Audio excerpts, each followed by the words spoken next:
Sa ngalan ng Ama, ng Anak, at ng Espiritu Santo. Amen.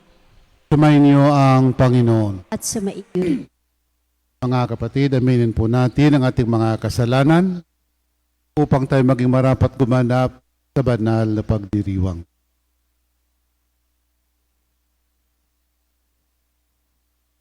Inaamin ko sa makapangyarihang Diyos At sa inyong mga kapatid, na lubha lubha akong nagkasala sa isip, sa salita, sa gawa, at sa aking pagkukulang. Kaya Kaya isinasamo ko sa mahal na Birheng Maria, sa lahat ng mga anghel at mga banal, at sa inyong mga kapatid, na ako'y ipanalangin sa Panginoong ating Diyos. Kawan tayo ng makapangyarihang Diyos, patawarin tayo sa ating mga kasalanan at patnubayan tayo sa buhay na walang hanggan. Amen. Panginoon, kaawaan mo kami. Panginoon, kaawaan mo kami. Kristo, kaawaan mo kami. Kristo, kaawaan mo kami. Panginoon, kaawaan mo kami. Panginoon, kaawaan mo kami. Manalangin tayo. Ama naming makapangyarihan, sa iyo nagmumula ang tanang kabutihan. Pagbigyan mo ang aming mga kahilingan na sa iyong patnubay, ang iyong mga kinakalulugdan ay aming mapag-isipan, at sa iyong pag-akay, ang mga ito'y aming magampanan. Pamagitan ni Jesucristo kasama ng Espiritu Santo, magpasawalang hanggan. Amen.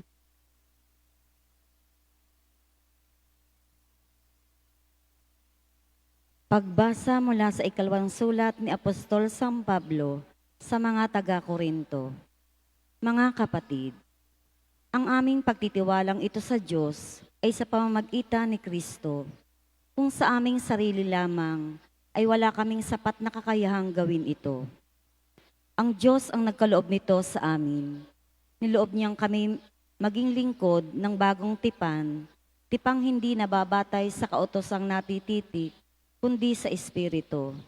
Sapagkat ang dulot ng titik ay kamatayan, ngunit ang Espiritu ay nagbibigay buhay. Nang ibigay ang alituntunin ng paglilingkod na nakatitik sa tinapyas na bato, kalakip na nahayag ang kaningningan ng Diyos.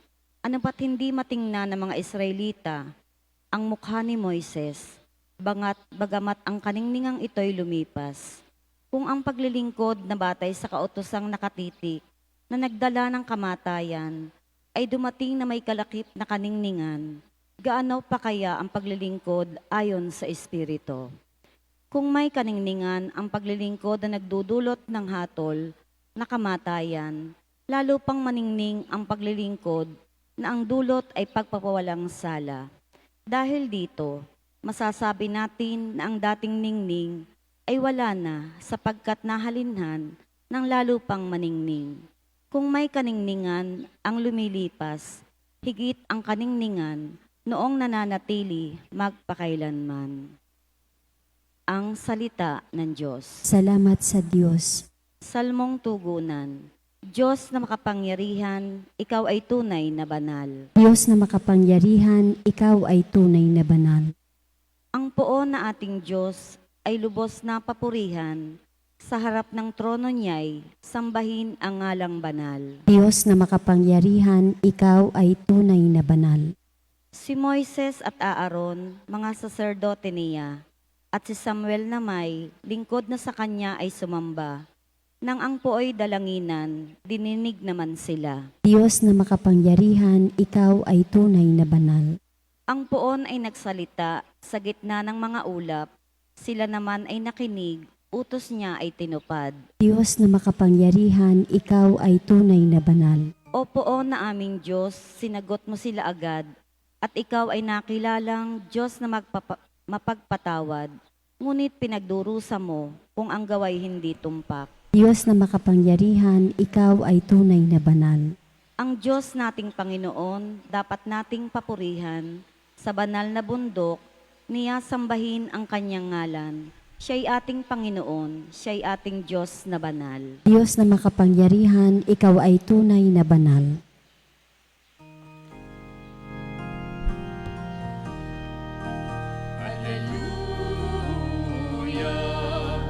Alleluia, alleluia, Alleluia.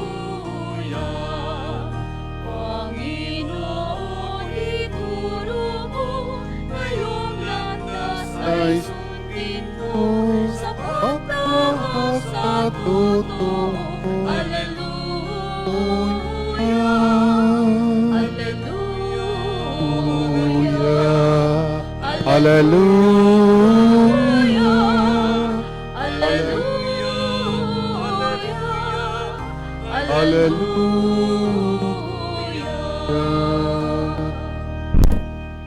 Sumainyo ang Panginoon. At sumaiyo rin. Ang mabuting balita ng Panginoon ayon kay San Mateo. Papuri sa iyo, Panginoon.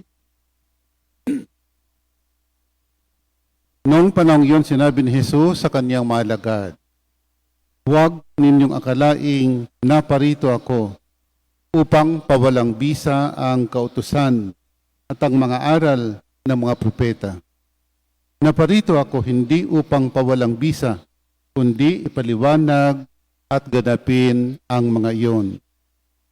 Tandaan ninyo ito, magwawakas ang langit at ang lupa, ngunit ang kalit-liitang bahagi ng kautusan ay hindi mawawalan ng bisa, hanggat hindi nagaganap ang lahat.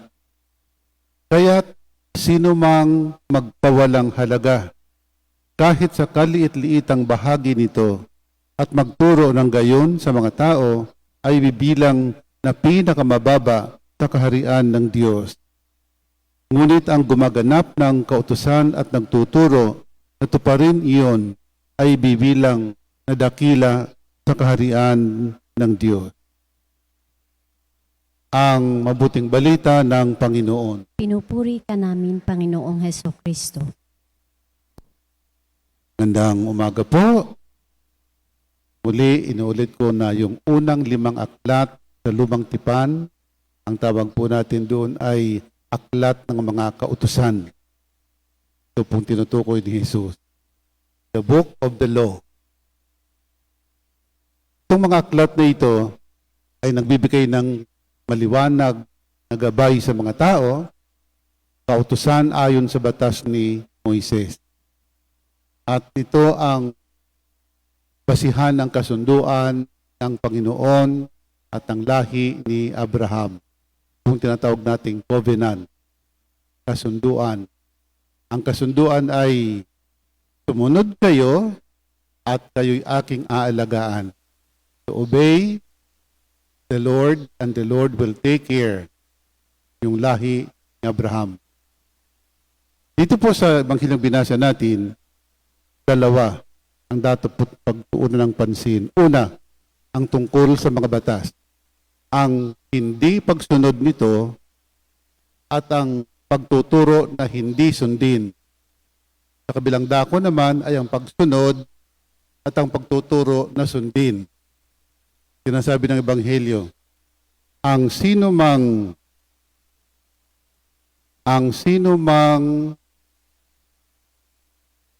hindi nagpapahalaga at nagtuturo ng gayon, hindi ka na nga nagpapahalaga, hindi mo na nga sinusunod, itinuturo mo pa sa iba na huwag din sumunod.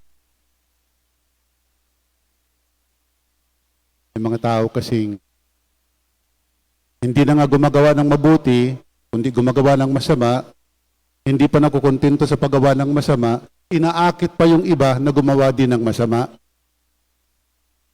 Halimbawa, di ba? Kahit hindi masama, yung hindi na lamang pagsunod. Halimbawa sa araw na linggo, ayaw sumimba, nandadamay pa ng iba na wag din sumimba. Ang utos ay pahalagahan ang araw ng Panginoon. Para sa ating mga Katoliko, the Lord's Day is Sunday. Utos po yun. Utos sa atin na dapat nating sundin. May mga taong hindi na nga sumisimba ay idinadamay pa yung iba na wag din sumimba. Sa kabilang dako naman, yung taong sumusunod ay hindi lang dapat sumusunod, kundi tumuturo din sa iba na sumunod. Ibig sabihin, halimbawa, Pag araw ng linggo, alam mong tungkulin mong sumunod sa utos ng Panginoon na sumimba. Pero hindi lang yon. Hindi lang dapat na ikaw ay sumimba. Akayin mo yung iba na sumimba rin. So, yung isa hindi sumusunod ay nang aakay pa ng iba na hindi rin sumunod. Ito, sumusunod ay nagtuturo pa. At dapat naman talaga magturo na sumunod. Maliwanag po yan sa Ebanghelyo na binasa natin. Kaya sa buhay po natin, dapat po maliwanag sa atin. Yung utos ng Panginoon sa lumang tipan ay naging 630. So napakarami. Sapagkat inay nila yung mga utos na kung minsan ay hindi na alam ng tao, kaya kailangan nilang makinig tuwing araw ng linggo sa mga sinagoga. Kay Kristo, sinimplify na nga lamang niya yung kautusan. Yung 10 na naging 630, sa halip na dagdagan, Jesus simplified into 2. Diba, 2 lang naman. Ang pong 10 utos ng Diyos, pwede nating isimplify into 2. Ano po yun? Mahalin mo ang Panginoon, ang mong puso, etc., etc., at mahalin mo ang iyong kapwa tulad ng pagmamahal mo sa iyong sarili. So hindi na pwedeng dahilan ng mga tao noong unang panahon na hindi nila alam sapagkat napakarami ng kautusan. Simplify na nga ng ating Panginoon. So mga kapatid, inulit ko po, sa atin pong pananampalataya, hindi sapat yung tayo'y sumusunod lamang. Kailangang ituro din natin sa mga tao, lalo na po sa loob ng tahanan, na sumunod. Sa kabilang dako naman, sa mga pagkakataong hindi tayo sumusunod, ay tayo na lang ang huwag sumunod. Huwag ka nang mang-akay, huwag ka nang mangdamay ng iba na huwag ding sumunod. Panalangin natin ang isa't isa na sana po noon at magpahanggang ngayon, ang kasunduan ng Panginoon ay yun pa rin, sumunod kayo at kayo'y aking aalagaan. Sa ngalan ng Ama, ng Anak, ng Espiritu Santo.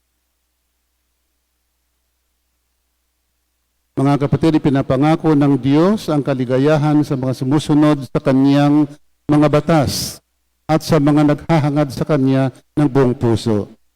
Manalangin tayo ngayon ng sama-sama at buong katapatan sa isang pananampalataya. Sa ating itutugon, Panginoon, dinggin mo ang aming panalangin. Panginoon, dinggin mo ang aming panalangin.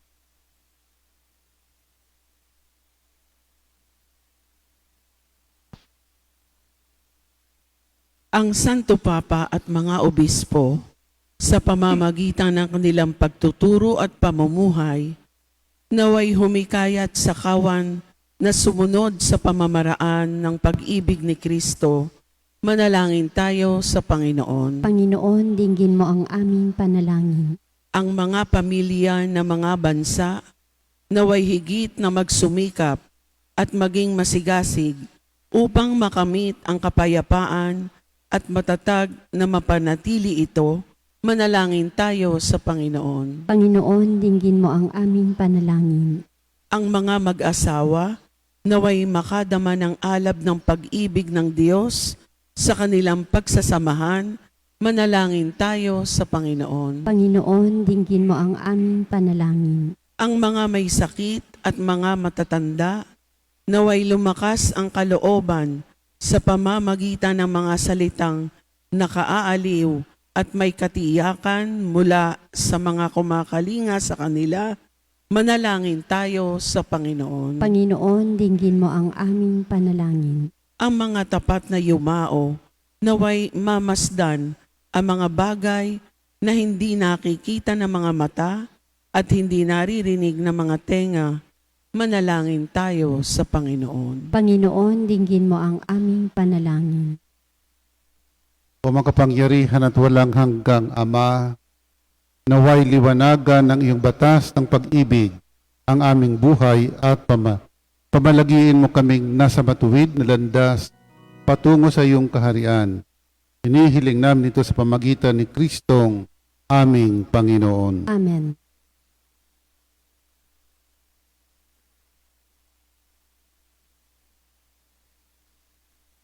Papuri-puri ka Diyos sa mga lumikha sa sanlibutan, sa iyong kagandahang loob. Narito ang may alay mula sa lupa't bunga ng aming paggawa ang tinapay na ito para maging pagkaing nagbibigay buhay. Kapuri-puri ang poong may kapal, ngayon at kailanman.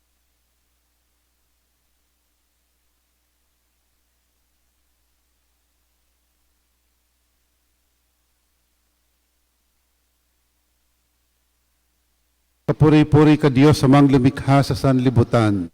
Sa iyong kagandahang loob narito ang may alay mula sa katas ng ubas at bunga ng aming paggawa ang alak na ito para maging inuming nagbibigay ng iyong Espiritu. Kapuri-puri ang poong may kapal, ngayon at kailanman.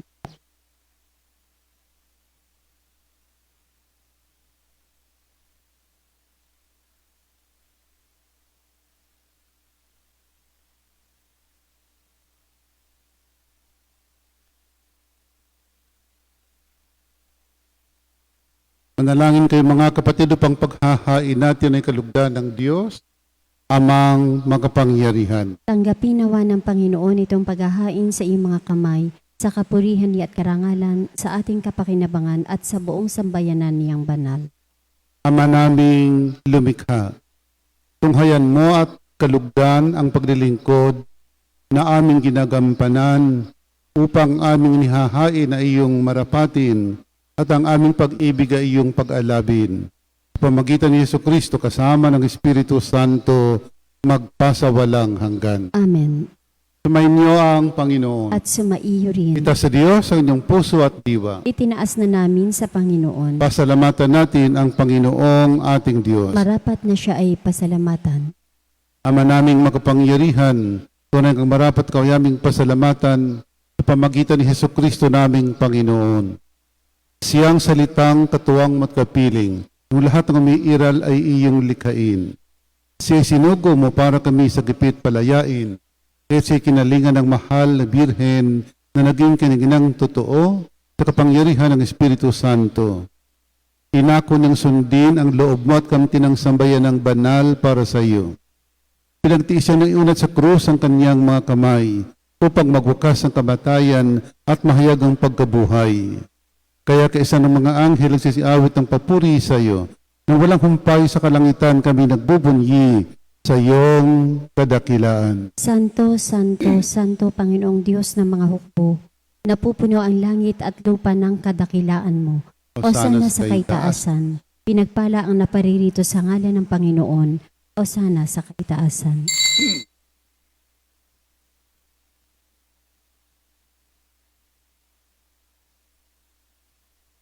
Ama naming banal, ikaw ang bukal ang tanang kabanalan.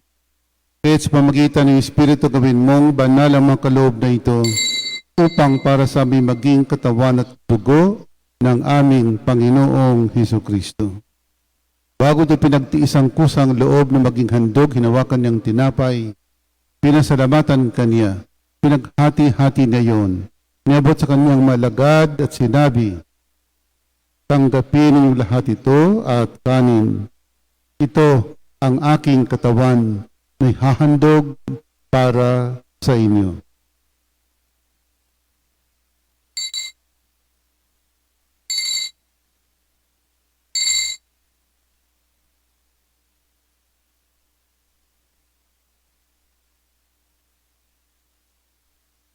Kaya naman ang matapos ang hapunan, hinawakan niyang kalis, muli kanyang pinasalamatan. Niabot niyang kalis sa kanyang malagad at sinabi, tandaan ninyo lahat ito, tanggapin ninyo lahat ito at inumin. Ito ang kalis ng aking dugo ng bago at walang hanggang tipan.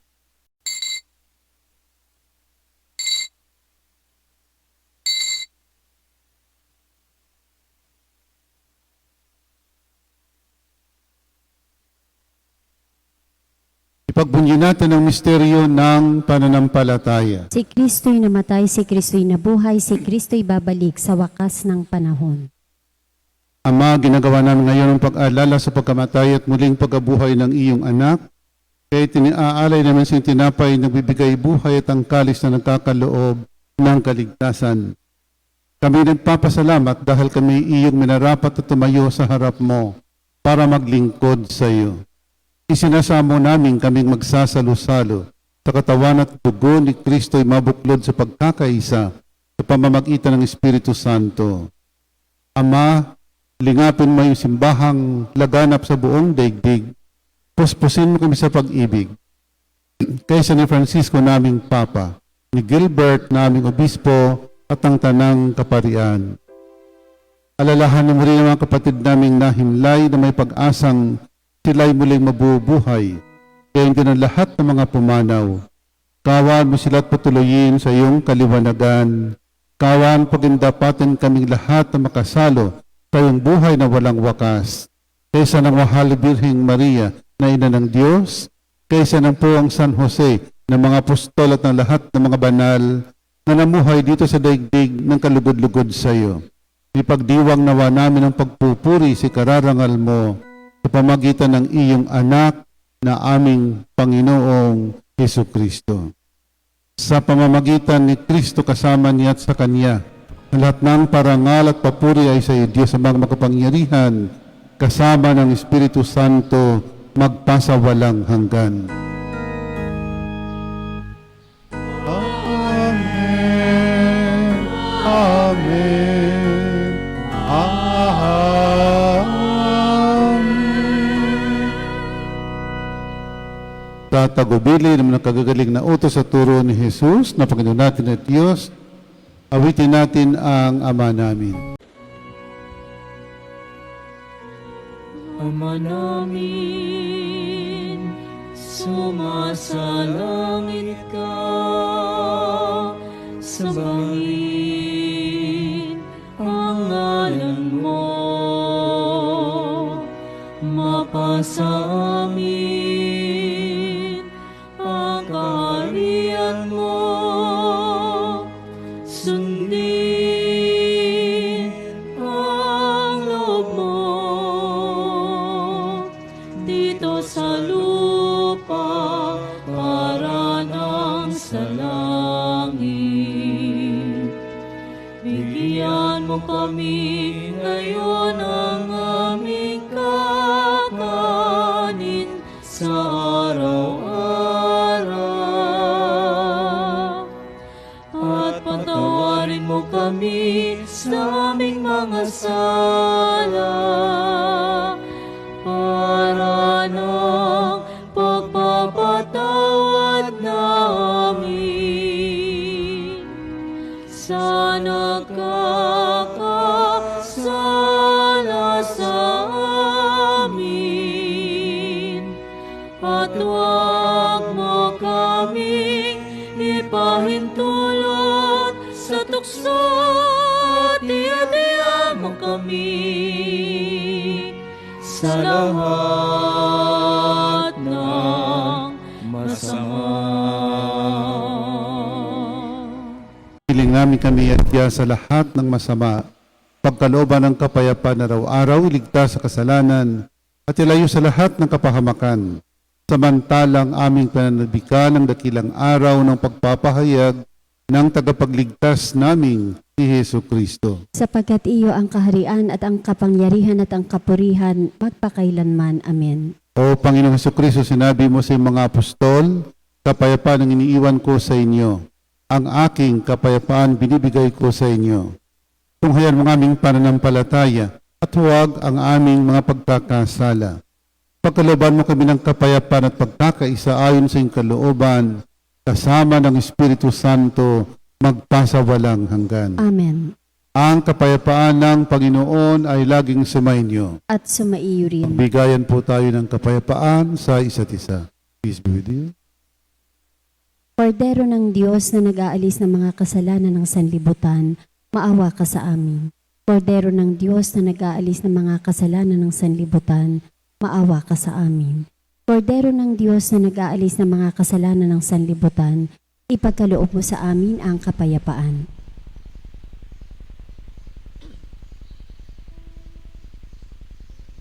Mga kapatid, narito si Kristo, ang kordero ng Diyos, nag-alis mga kasalanan ng sanlibutan.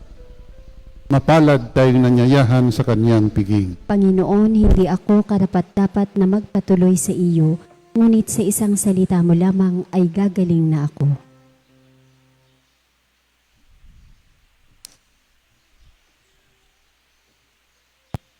Ang katawan ni Kristo. Amen.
Sariwang pastulan, ang pahingahan ko'y payapang batisan, hatid sa kaluluwa ay kaginhawaan sa tungkad na landas. Siyang patnubay. Ang Panginoon ang aking pastor, pinag-iinawang